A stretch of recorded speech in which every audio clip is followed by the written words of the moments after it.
पावन जग, कही अति दीन पियारे, जाऊं कहाँ तज चरण तुम्हारे। बढ़िया प्रसन्न है भोला। अब भोला ने क्या किया कि आकर सबसे पहले अपनी बेटी का विवाह किया, और बेटी के विवाह के बाद बेटों ने कमाकर वही 200 रुपए ब्याज सहित लाकर भोला को दे दिया। पिताजी, इसको आप साहूकार जी का कर्जा पहले खत्म करके आइए, कर्जा क्लियर हो जाए, क्योंकि कर्ज रखना अच्छी बात नहीं है। भोला ने कहा ठीक है।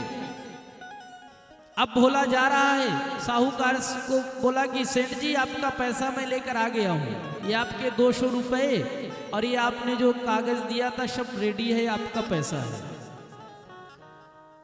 लेकिन असली कागज जो था साहूकार ने रख लिया था पहले से। 200 रुपए साहूकार ले लिया, बोला भोला ठीक है। अब नकली हस्ताक्षर उसने करके उसको फिर से उसी कागज को दे दिया, आज से आपका हमारा हिसाब बराबर। अब भोला और प्रसन्न हो गया कि अब तो हमारा हिसाब किताब क्लियर, इस डेट को हमने पैसा लिया था, इस डेट को हमने पैसा दे दिया। अब वो नकली दस्तावेज जो कागज था उसको लेकर सबसे पहले रघुनाथ जी के मंदिर में आया और रघुनाथ जी के भगवान के चरणों में रख दिया कागज। प्रभु, आज से हमारा कर्जा भी छूट गया, आज से हम फ्री हो गए, अब कोई डर नहीं है, बस अब भजन करने में बाधा भी नहीं आएगी। अभी तक चिंता था कि हम पैसा लिए हैं, पैसा लिए हैं, अब तो कर्जा भी खत्म हो गया। और बड़ी प्रसन्नता के साथ मंदिर में प्रवेश करके भजन करने लगा। अब जैसे ही इधर साहूकार को पता चला कि अरे इसको तो मैंने नकली कागज दिया है, तो साहूकार जाकर शिकायत दर्ज करवा दी कोर्ट में कि मैंने भोला को 200 रुपए दिया था, लेकिन मेरा पैसा अभी तक उसने वापस नहीं किया। भोला को बुलाया गया, जज साहब ने कहा क्यों भोला, तुमने 200 रुपए इनसे लिए थे, पैसे लिए थे उधार? भोला ने कहा जी हुजूर। तो क्या तुमने इनके पैसे वापस कर दिए? भोला ने कहा जी हुजूर, पैसे वापस कर दिए, ब्याज सहित हमने दिए हैं। इसका कोई प्रमाण तुम्हारे साथ है? तो भोला ने कहा कि हाँ, इन्होंने हमें एक कागज दिया था, वह हमारे पास है। जज साहब ने कहा दिखाओ। कागज दिखाया गया। जज साहब ने कहा कि इससे तो तुम्हारी सफाई सिद्ध नहीं होती कि तुमने इनके पैसे दिए हैं, ये कागज में ऐसा कुछ लिखा नहीं है। अब भोला जोर से रोने लगा, अरे हुजूर सरकार, हमारे लिए तो यही कागज ही सब कुछ है, इन्होंने हमें दिया, हमने रख लिया, हमें क्या पता कि बाद में ऐसा होगा, हम पढ़े लिखे तो है नहीं, रघुनाथ जी जाने। जो भी हमने दिया, हम कसम खाकर कहते हैं रघुनाथ जी के चरणों की कि हमने इनका पैसा वापस कर दिया है। जज साहब को थोड़ा सा दया आ गई, उन्होंने कहा ठीक है, ये बताओ कि जब तुमने पैसा दिया तब तुम्हारे साथ और कौन था, कोई गवाह है? तो भोला ने कहा कि उस समय हमारे साथ रघुनाथ जी थे। अब साहूकार का दिमाग खराब हो गया कि रघुनाथ जी कौन है? उस समय तो ये अकेले आया था पैसा लेने, और दिया भी तो अकेले ही दिया। साहूकार को लगा शायद पागल हो गया है, इसीलिए रघुनाथ जी बोल रहा है, इसको पता ही नहीं है। जज साहब को भी लगा कि रघुनाथ जी शायद इसके गांव के कोई व्यक्ति होंगे या कोई मित्र होंगे या कोई घर का सदस्य होगा। जज साहब ने समने जारी किया और कहा जाओ फला तारीख को फिर से उस गवाह रघुनाथ को लेकर आना।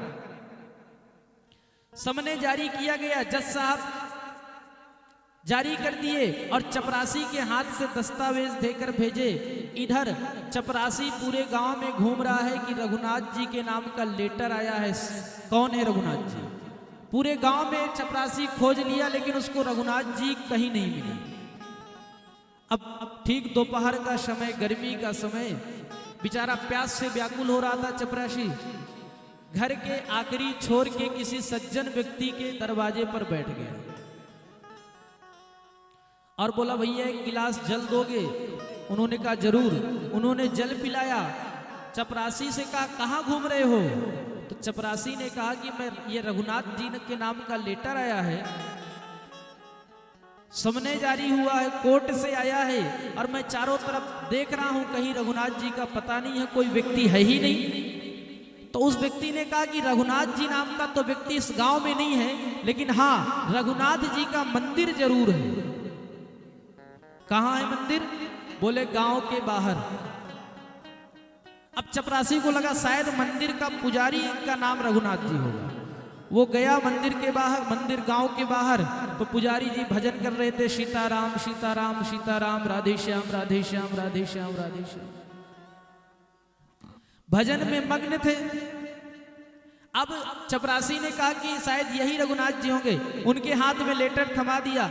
अब जब पंडित जी ने लेटर देखा पुजारी जी ने, तो ये आज भगवान के लिए तो पोशाक आते हैं, मिष्ठान आता है, फल आते हैं, सेब आते हैं, लेकिन आज लेटर आया है और वो भी कोर्ट से आया है कि भगवान को इस तारीख को आना है। पुजारी जी ने देखा तो नीचे में भोला का नाम भी पड़ा था। पुजारी जी समझ गए। पुजारी जी जाकर लेटर को भगवान के चरणों में रख देते हैं, भगवान के चरणों में रख देते हैं। हे प्रभु, भोला का आपके सिवा इस संसार में कोई नहीं है, आपके नाम का लेटर है और आपको कोर्ट में एक दिन बाद उपस्थिति देना है, आपको कल कोर्ट जाना है और गवाही देना है। अब भोला बेचारा, जब भोला को पता चला तो झाड़ू लगाए मंदिर का बर्तन धोए, तो पहले भगवान को देखे, निहारे कि भगवान जाएंगे कि नहीं जाएंगे, और भगवान को देखकर रोता। बर्तन मांजे तो भगवान को देखकर रोए, झाड़ू लगाए तो भगवान को देखकर रोए। उस दिन उसने भोजन ही नहीं किया, कल कोर्ट जाना है। अब पुजारी जी ने क्या किया, जब रात्रि का समय आया, बढ़िया भगवान का मंदिर साफ किया, और जैसे ही प्रातः काल हुई तो आंख में आंसू भरकर पुजारी ने कहा, प्रभु अगर आप नहीं जाओगे तो इस भोला का आपके प्रति जो विश्वास है वो हट जाएगा, और इस भोला का आपके सिवा इस दुनिया में कोई है भी नहीं। प्रभु आपको जाना पड़ेगा। पुजारी बढ़िया इत्र लगा रहा है, भगवान को पीताम्बरी पहनाई, बढ़िया धनुष बाण सजाए भगवान के, बढ़िया भोग लगाया, नए वस्त्र पहनाए। किसी ने कहा नए वस्त्र क्यों पहना रहे हो? पुजारी जी ने कहा आज हमारे भगवान कोर्ट जाएंगे, गवाह बनकर जाएंगे। अब भोला बेचारा भगवान को प्रणाम करके पहुंचा, और जैसे ही भोला कोर्ट पहुंचा, साहूकार भी आए। जज साहब ने कहा कौन है रघुनाथ जी, तुम्हारे साथ रघुनाथ जी तुम्हारे गवाह आए हैं कि नहीं? तो भोला ने कहा बस वो आते ही होंगे। और चपरासी ने जैसे ही 3 बार आवाज लगाई, हाजिर हो रघुनाथ, हाजिर हो रघुनाथ, हाजिर हो रघुनाथ, तो देखा कि दरवाजे से एक बूढ़ा सा, चाल लटपटी सी एक वृद्ध की झुकी सी देह, लड़खड़ाते हुए एक वृद्ध लाठी को टेंकते हुए आ रहा है और एक हाथ से इशारा कर रहा है, रुको रुको मैं आ रहा हूं। चाल लटपटी सी एक वृद्ध की झुकी सी देह, और दुपटी फटी शीस बांधे धर धाए हैं, हाथ महू छड़ी पड़ी तुलसी की ही माल, और माथे रोरी 4 चंदन चढ़ाए हैं। साहब के सामने विनीत चपरासी के साथ, आज रघुनाथ जी गवाह बन के आए हैं, आज रघुनाथ जी गवाह बन के आए। केवट ने जैसे ही देखा तो साष्टांग प्रणाम किया, और कटघरे में भगवान आए, एक वृद्ध की भेष में है, धोती फटी सी है, छोटा सा चंदन लगाए हुए हैं, मैले वस्त्र पहने हुए हैं। जज साहब ने कहा क्या तुम्हारा नाम रघुनाथ है? भगवान ने कहा हाँ। हमारा नाम रघुनाथ है, तो क्या तुमने देखा है कि इसने साहूकार के पैसे वापस किए? तो भगवान ने कहा हमने अपनी आंखों से देखा है। भोला ने 200 रुपए दिया। भोला पढ़ा लिखा नहीं है, हम बता रहे हैं जब इनको 200 रुपए दिए तो जो इन्होंने असली कागज था, इनकी घर में दूसरे नंबर की अलमारी में लाल कलर की डायरी में असली कागज भरा हुआ है और नकली इन्होंने भोला को दे दिया, क्योंकि साहूकार के मन में पाप आ गया था, लोभ आ गया था।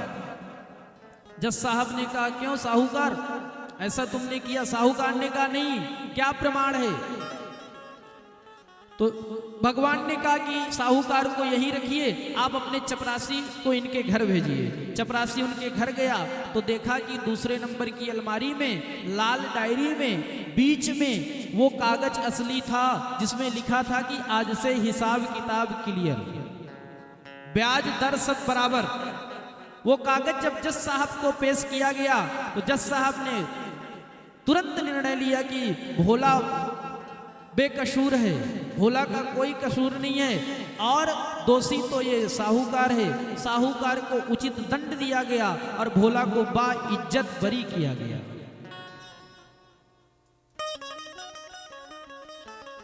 अब जैसे ही भोला को बाइज्जत बरी किया गया, जज साहब अपने स्टॉप रूम में आए, बैठे। जज साहब ने कहा चपरासी से जाओ भोला को बुलाओ। अब भोला को बुलाया गया। भोला से पूछा गया क्यों तुमने, तुम्हारे जो ये रघुनाथ जी हैं, तुम्हारे कोई रिश्तेदार हैं कि तुम्हारे गांव के हैं या तुम्हारे पड़ोस के हैं? भोला ने कहा सरकार ये हमारे रिश्तेदार नहीं है, ना हमारे रिश्तेदार थे, ना हमारे गांव के थे, ना हमारे कोई सगे संबंधी हैं। तो जज साहब ने कहा कि तुम्हारे घर में ये रहते हैं कि तुम इनके घर में रहते हो? तो भोला ने कहा कि मैं इनके घर में रहता हूं। इनका घर नहीं होता, इनका मंदिर होता है। जज साहब को गुस्सा आया, ठीक से बताओ कौन है तुम्हारे? भोला ने कहा सरकार हुजूर इनका मंदिर होता है, मैं इनके मंदिर में रहता हूं। तो जज साहब को लगा कि शायद ये मंदिर के कोई मालिक होंगे, इन्होंने मंदिर बनवाया होगा, लेकिन इनकी शकल सूरत से तो लग नहीं रहा था क्योंकि धोती फटी थी। मंदिर बनवाने वाले का कोई ऐसा इनका प्रभाव तो दिख नहीं रहा था। तो जज साहब ने कहा कि उल्टा सीधा मत बताओ, ठीक से बताओ। तो भोला हाथ जोड़कर आंखों में आंसू भर के बोला सरकार हुजूर ये हमारे मंदिर के देवता हैं, यही रघुनाथ जी हैं, ये हमारे भगवान हैं, सबके भगवान हैं, इनका घर सब जगह होता है, हम सब इनके यहाँ रहते हैं और यही आज हमारे गवाह बनकर आए थे, यही आज हमारे गवाह बनकर आए थे। जज साहब ने कहा कि शायद ये झूठ बोल रहा है। तो जज साहब तुरंत चपरासी को बुलवाए और बोले क्या तुमने जो कागज, जो डायरी थी, जो समने जारी हुआ था, तुम इन्हीं के हाथ में दिए थे? चपरासी के हाथ पांव फूल गए, उसके जमीन खिसक गई। उसने कहा अरे प्रभु सरकार हुजूर ये वही व्यक्ति नहीं है जिनको मैं कागज दिया था, वो तो मंदिर के पुजारी थे जिसको समने देकर आया था। अब जज साहब के नेत्र खुले के खुले रह गए। जज साहब बड़े सोच में पड़ गए और तुरंत अपना कोट आदि सब उतार दिया, जो हाथ में बैग था उसको छोड़ दिया और तुरंत जाने लगे। तो किसी ने कहा कहां जा रहे हो? तो जज साहब ने कहा सुख सारद और नारद शेष गणेश हूं के ध्यान में नहीं आते रहे, सोई आज विनीत अदालत में केवटा के गवाह कहते रहे। जज साहब ने कहा अरे बड़ी देर हो गई, बड़ा दूर जाना है, मुझे तो पता ही नहीं था। आज दुनिया की अदालत जो सबकी अदालत भगवान के पास लगती है, भगवान सबके न्यायाधीश हैं, आज वो मेरी अदालत में आए थे, ये मेरा दुर्भाग्य है। और आज ये सत्य वृंदावन की सत्य घटना है। जज साहब आज भी बांके बिहारी के बाहर अगर खड़े होकर दर्शन करते हैं तो क्या कहते हैं? आ तो गया हूँ मगर जानता हूँ